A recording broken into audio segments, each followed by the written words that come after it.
नमस्कार, अपना बिहार देख रहे हैं आप और मैं हूं आप सबके साथ सोनाली सिंह। बुलेटिन में सबसे पहले बात करेंगे बिहार में घटते कोरोना मरीजों की और बढ़ते रिकवरी रेट की।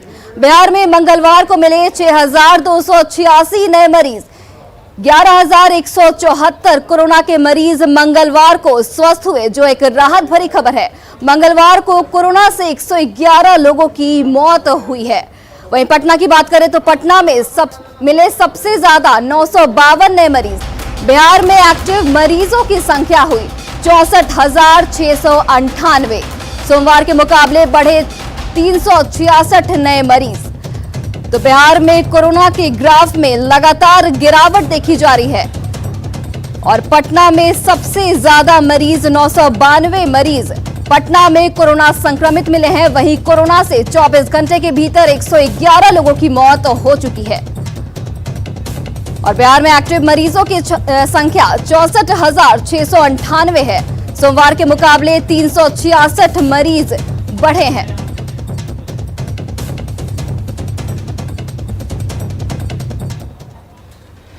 तो बिहार में कोरोना के मरीजों की संख्या घट रही है। पिछले 5 दिनों की बात करें तो एक दिन छोड़कर हर रोज मरीजों की संख्या कम हुई है। देखिए, हम आपको ग्राफिक्स के जरिए दिखा रहे हैं। 14 मई को मरीजों की संख्या में कमी हुई है और यह आंकड़ा 7,494 रहा, जबकि इस दिन 14,131 मरीज इलाज के बाद ठीक हुए, जो कि एक राहत भरी खबर है। वहीं 15 मई को नए मरीजों की संख्या में मामूली गिरावट आई और इस दिन 7,336 कोरोना मरीज मिले। वहीं 14,340 मरीज ठीक हुए। 16 मई की बात करें तो 16 मई को मरीजों की संख्या में एक बार फिर घटी और इस दिन 6,894 कोरोना के मरीज संक्रमित मिले। वहीं 14,202 मरीज संक्रमण से ठीक हुए। 17 मई की बात करें तो 17 मई को नए मरीजों की संख्या घटकर 5,920 हुई, जबकि ठीक होने वाले मरीजों की संख्या 11,216 रही, जो कि एक बेहद राहत भरी खबर है। देखिए, हम आपको तारीख दर तारीख दिखा रहे हैं कि किस तरीके से मरीजों की संख्या भले ही बढ़ रही हो, लेकिन रिकवरी रेट भी बढ़ रहा है, जो एक अच्छी खबर है। 18 मई को हालांकि इसमें थोड़ी वृद्धि हुई और करीब 300 मरीज बढ़े, जिसके बाद आंकड़ा 6,286 रहा। वहीं ठीक होने वाले मरीज रहे 11,174।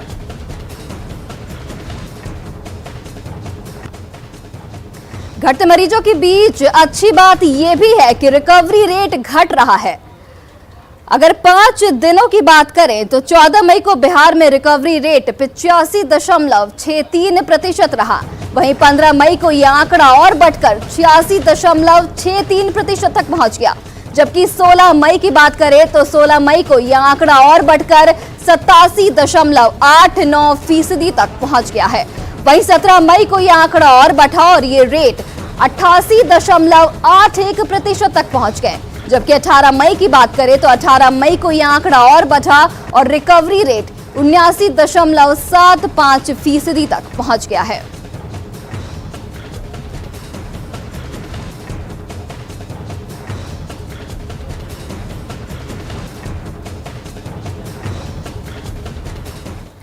और बिहार में रिकवरी रेट बढ़ रहा है, वहीं केस कम हो रहे हैं। रिकवरी रेट बढ़ रहा है, लेकिन लोग नियम मानने को अभी तैयार नहीं है। नवादा में भी कुछ यही आलम है। सुबह होते ही शहर के तमाम प्रमुख इलाकों में जाम की स्थिति बन जाती है। सैकड़ों लोग सड़क पर उतर आते हैं। इस दौरान सामाजिक दूरी का जरा भी ख्याल नहीं रख रहे हैं। सबसे बड़ी बात यह है कि इन इलाकों में प्रशासन और पुलिस की टीम कहीं भी नहीं दिख रही है। देखिए, हम आपको तस्वीरों के जरिए भी लगातार दिखा रहे हैं कि किस तरीके से लोग अभी भी लापरवाह बने हुए हैं, जिसके कारण जाम की स्थिति रोजाना बन रही है। स्थिति ये हो जाती है कि लोग पैदल ही नहीं चल सकते। शहर के व्यवसाय इलाके का जायजा लिया हमारे संवाददाता अनिल विशाल ने। बिहार में लॉकडाउन 2 आने के बाद लोग इसका पालन नहीं कर रहे हैं और जो सोशल डिस्टेंसिंग की जो बात है वो आप तस्वीर के माध्यम से देख सकते हैं। इस वक्त हम मौजूद हैं नवादा के व्यस्ततम गोला रोड चौराहे पे, जहाँ कि आप देख सकते हैं कि किस प्रकार से जाम की स्थिति बनी हुई है। यह स्थिति शहर के एक रोड की नहीं है, जबकि प्रत्येक रोड की है। चाहे हम बात करें मेन रोड की, गोला रोड की, सब्जी बाजार की, प्रजातंत्र चौक की या फिर पुरानी बाजार की, सभी जगह इस तरह के जाम अमानून लगे हुए रहते हैं। आप इस वक्त देख सकते हैं पुलिस की एक भी यहाँ पे तैनाती नहीं है, जिसके कारण ये जो यहाँ पे जो है भीड़ की स्थिति बनी हुई है। जिस वक्त लोगों को जो टाइम मिला हुआ है सामान खरीदने का, उस अवधि में बड़ी संख्या में लोग उमड़ रहे हैं और इस प्रकार के दृश्य रोज़ बन रहे हैं। आप इस वक्त देख सकते हैं कि शॉप पे किसी भी पुलिसकर्मी की तैनाती नहीं की गई है और जो जाम की स्थिति है, स्थानीय लोग यहाँ पे बताते हैं कि यह जाम जो है जिस समय अवधि तक दुकान खुले उस वक्त होती है और उसके बाद यह जाम धीरे धीरे हटना शुरू होती है। मगर इस दौरान जो संक्रमण का जो खतरा है वो सर्वाधिक बढ़ जाता है, क्योंकि इसके संक्रमण को तोड़ने में सबसे बड़ी बात जो है वो सामाजिक दूरी को ही बताया गया है। मगर इन दिनों नवादा में इसका जरा भी पालन नहीं हो रहा है और अमूमन सभी सड़कों की यही हाल है। तो इस व्यवस्था को केवल पुलिस और प्रशासन पर ही नहीं छोड़ना होगा, लोगों को भी आगे आकर इस तरह के दृश्य को हटाना होगा ताकि कोरोना के संक्रमण को रोका जा सके। अनिल विशाल, न्यूज़ 18 नवादा। और बिहार में 25 मई तक लॉकडाउन है। इस दौरान कई पाबंदियां लागू हैं, लेकिन लोगों को इस पर कोई फर्क नहीं पड़ रहा। पटना की जगदेव पथ स्थित सब्जी मंडी में जिस तरह से लोगों की भीड़ उमड़ रही है, उसे देखकर कहा जा सकता है कि यहाँ के लोगों को कोरोना का जरा भी खौफ नहीं है। देखिए, तस्वीरों के जरिए भी हम आपको लगातार दिखा रहे हैं किस तरीके से सब्जी मंडी में लोग बेखौफ होकर घूम रहे हैं। ज्यादातर लोगों के चेहरे पर मास्क नहीं दिख रहा है और ये कहीं ना कहीं कोरोना के बढ़ते ग्राफ को दिखा रहा है कि किस तरीके से कोरोना का संक्रमण अभी भी बढ़ सकता है अगर लोग सचेत नहीं हुए तो। एक कहावत है ना, हम नहीं सुधरेंगे। बिल्कुल इस तस्वीर को देखकर आप अंदाजा लगा सकते हैं कि ये बात हमने क्यों कही। ये पटना के जगदेव पथ की तस्वीर है, जहां पे बड़ी संख्या में लोग सुबह सुबह में सब्जी मार्केट पहुंच गए हैं और खरीदारी कर रहे हैं। हैरानी इस बात को लेकर है कि शहरी इलाका है, लोगों को समझना होगा कि अगर जितना ज़्यादा भीड़ लगाएंगे कोरोना संक्रमण का खतरा उतना ही बढ़ेगा। लेकिन बावजूद इसके सुबह सुबह में 6 से 10 शहरी इलाकों में छूट दी गई है, लेकिन उस छूट का कितना बेजा इस्तेमाल किया जा रहा है इस तस्वीर को देखकर आप समझ सकते हैं। ये जगदेव पथ के सब्जी मंडी की तस्वीर है, जहाँ पे लगभग सैकड़ों की संख्या में लोग सुबह सुबह में पहुंच गए हैं और खरीदारी कर रहे हैं। सब्जी वालों का ठेले का अंबार लगा हुआ है और उससे भी कहीं ज़्यादा लोग यहाँ पर पहुंचे हुए हैं। इस तस्वीर को देखिए और समझने की कोशिश कीजिए कि ये बात हमने क्यों कही। और सबसे बड़ी बात है कि अगर इस तरह की भीड़ लग रही है, वो भी राजधानी पटना के मुख्य सड़कों पे, तो जो भी स्थानीय पुलिस है वो इस पर ध्यान क्यों नहीं दे रही है। भले ही संक्रमण के जो मरीजों की संख्या है उसमें कमी आ रही है, लेकिन अगर इस तरह की तस्वीर लगातार दिखती रहेगी तो संक्रमण का खतरा फिर से बढ़ सकता है। तो अभी भी स्थानीय प्रशासन को इस पर ध्यान देना चाहिए कि इस तरह की भीड़ सुबह सुबह में लॉकडाउन में जो ढील दी गई है, खासकर शहरी इलाकों में सुबह 6 बजे से लेकर 10 बजे तक इस तरह की भीड़ नहीं लगे, क्योंकि अगर इस तरह की भीड़ अगर लगती है तो कहीं ना कहीं संक्रमण का खतरा बढ़ेगा और सरकार के तमाम प्रयास विफल हो सकते हैं। इसलिए अभी भी स्थानीय प्रशासन को ऐसे भीड़ पे लगाम लगानी चाहिए।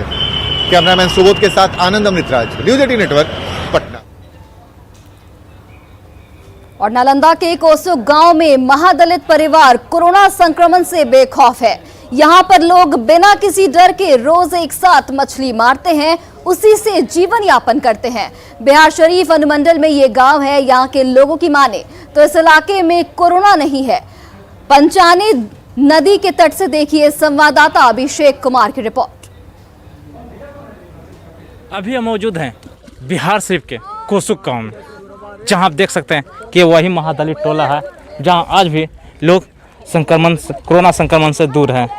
बता दें कि यहीं के आसपास जो गांव है वहां संक्रमण से कई लोगों की मौत हो चुकी है, लेकिन ये जो कोसुक महादलित टोला है यहाँ पर अभी भी किसी को कोरोना से कोई डर नहीं है। आप देख सकते हैं किस तरह से यहाँ के जो लोग हैं वो सिर्फ मछली मारने में मशगूल दिख रहे हैं।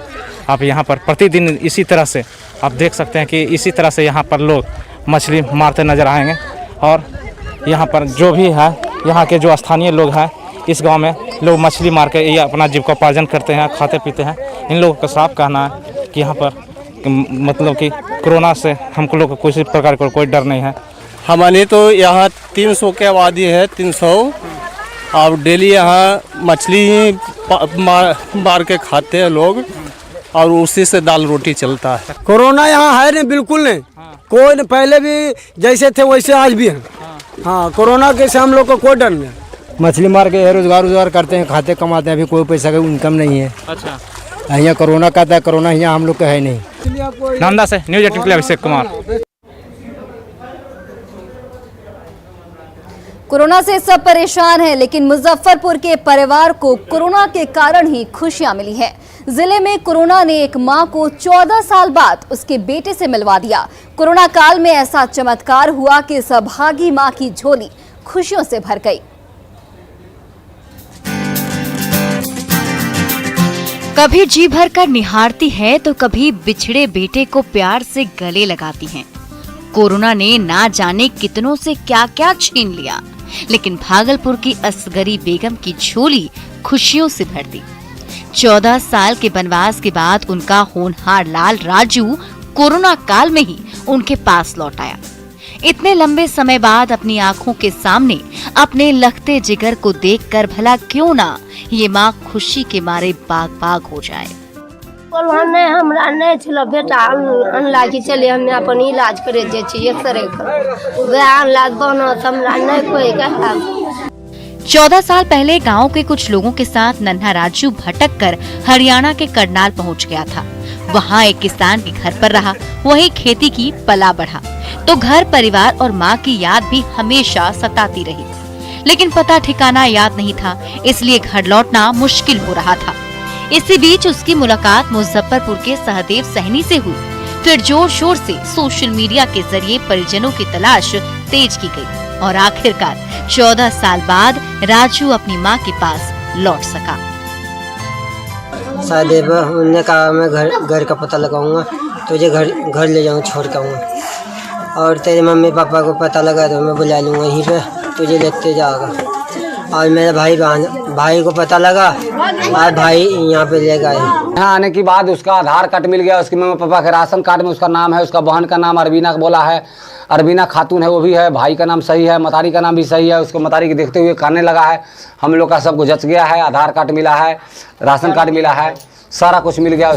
लॉकडाउन ने भले ही सबकी जिंदगी में मुश्किलों का पहाड़ सा खड़ा कर दिया है, लेकिन उसी कोरोना काल में वो घड़ी भी आई जब 14 साल से बिछड़े माँ असगरी बेगम और उसके बेटे राजू एक दूसरे से मिल सके।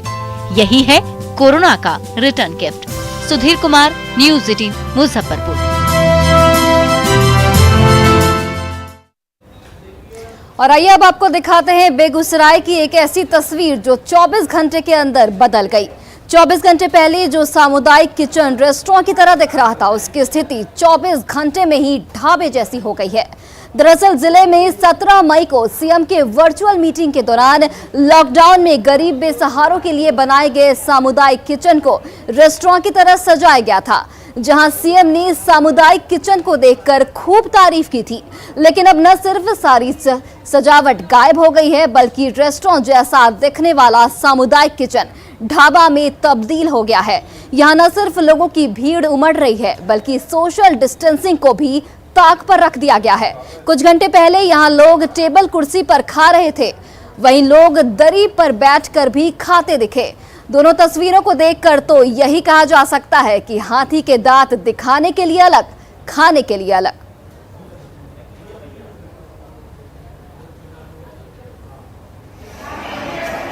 कल तो कुछ था व्यवस्था कुछ किया गया था, आज भी है। सब साफ सुथरा करवा के हम लोग जितना है सैनिटाइज करवाते हैं, साफ सुथरा करवाते हैं। उसके बाद तब जाके सब आदमी जितने बच्चे बूढ़े महिला पुरुष सभी को बैठा के कुर्सी टेबल है बना लगा हुआ, उसका खाना खिला। सीएम साहब का प्रोग्राम था यहाँ और माननीय मुख्यमंत्री जी का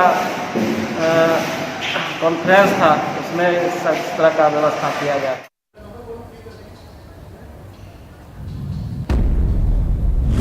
अब देखिए, ऐसे में कई सवाल भी उठने लगे हैं। सवाल उठता है कि क्या यहाँ के कर्मचारी सरकार को धोखा देते हैं?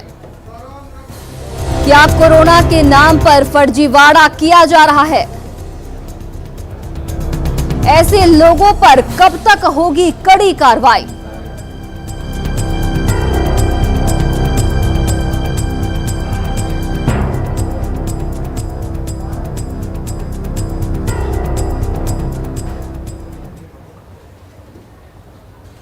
वही वहीं कोरोना की जांच में होने वाली देरी से अब बाढ़ के लोगों को राहत मिलने वाली है। अब कोरोना जांच की रिपोर्ट के लिए 2 से 4 दिन का इंतजार नहीं करना पड़ेगा।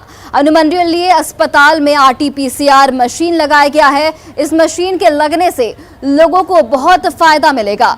कोरोना की जांच के साथ इस मशीन से और भी कई जटिल बीमारियों की जांच हो सकती है। हालांकि अभी लोगों को इसका लाभ तुरंत मिलता हुआ नजर नहीं आ रहा है। मशीन तो आनन फानन में लग गई, लेकिन इसको चलाने के लिए एक टेक्नीशियन की जरूरत है। अब देखना होगा कि विभाग कितनी जल्दी टेक्नीशियन को तैनात करता है ताकि इस RT-PCR का लाभ लोगों तक पहुंच सके।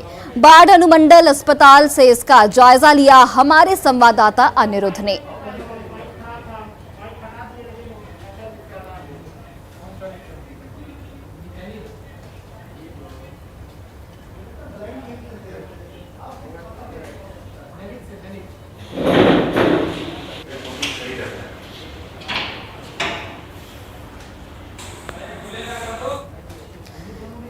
कोरोना काल के बीच वाल्मीकि नगर के त्रिवेणी संगम का सरकार ने कायाकल्प कर दिया है।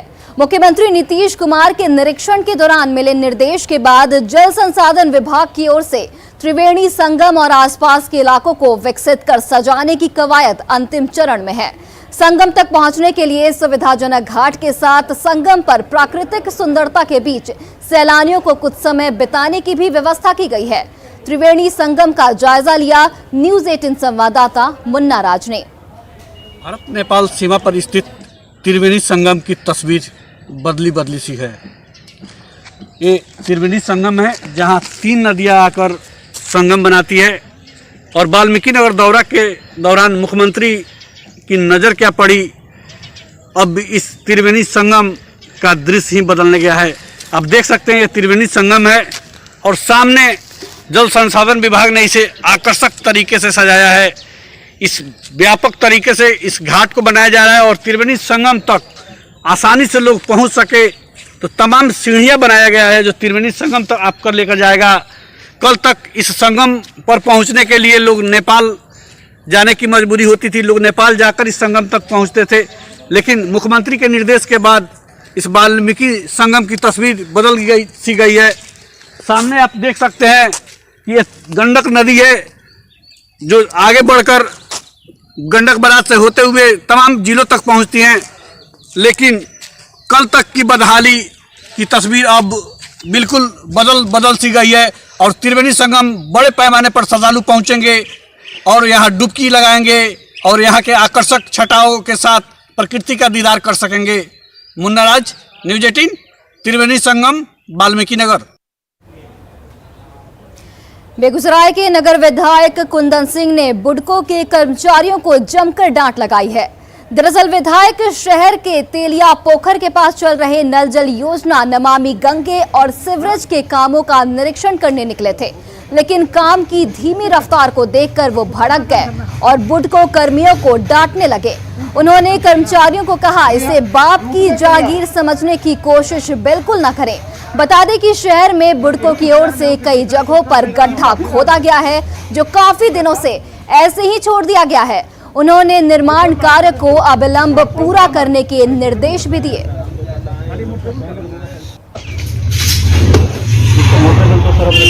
मतलब नहीं, चलो तुम गाड़ी में बैठ के अब जहाँ नहीं हुआ वहीं उतार के तुम बोलते मतलब कर एक साल तुम छोड़ दोगे उसको।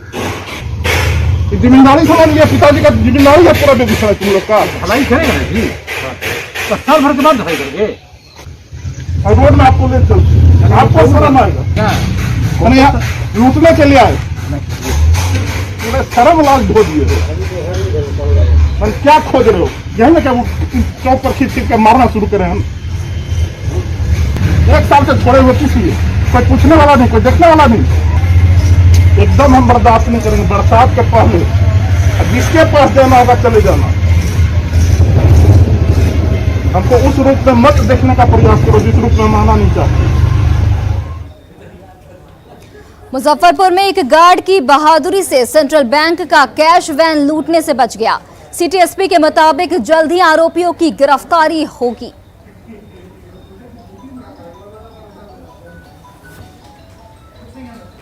तस्वीरों के जरिए हम आपको लगातार दिखा रहे हैं किस तरीके से गार्ड ने बहादुरी दिखाई और इसकी वजह से बैंक में कैश जो लुटेरे हैं वो भाग खड़े हुए। पुलिस लगातार आरोपियों की गिरफ्तारी की बात कर रही है। पुलिस ने कहा है कि जल्द ही लुटेरों की गिरफ्तारी की जाएगी।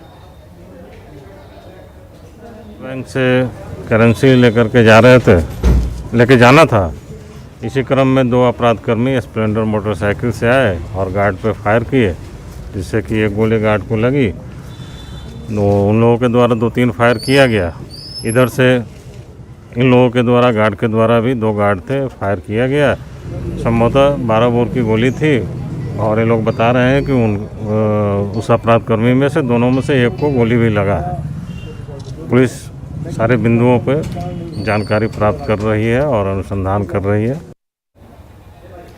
और बेगूसराय में एक पति ने मामूली विवाद में पत्नी की गोली मारकर हत्या कर दी।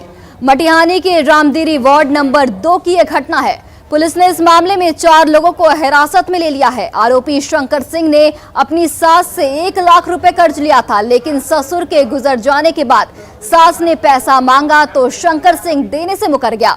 जब पत्नी ने उसे रुपए लौटा देने की बात कही तो वो आग बबूला हो उठा और उसे मौत के घाट उतार दिया। इस घटना को अंजाम देने के बाद शंकर सिंह फरार हो गया है, जिसकी तलाश पुलिस लगातार कर रही है। 2020 में 7वां महीना में पति मेरा गुजर गया। छोटा छोटा सा बच्चा है। बेटी को तो मार दिया रात गोली पैसा मांगने के लिए। बेटी सुबह में 7 बजे फोन किए, कहे मम्मी खाना खैले। कहलिए हाँ बेटा खेलिए। पैसा मांगने लिए मेरा पति को बोले मम्मी के पैसा दो। मम्मी गरीब है, खेत जमीन बेच कर पैसा। और फिलहाल इस बुलेटिन में इतना ही। देश और प्रदेश की तमाम बड़ी खबरों के लिए आप देखते रहिए न्यूज़ 18 बिहार झारखंड।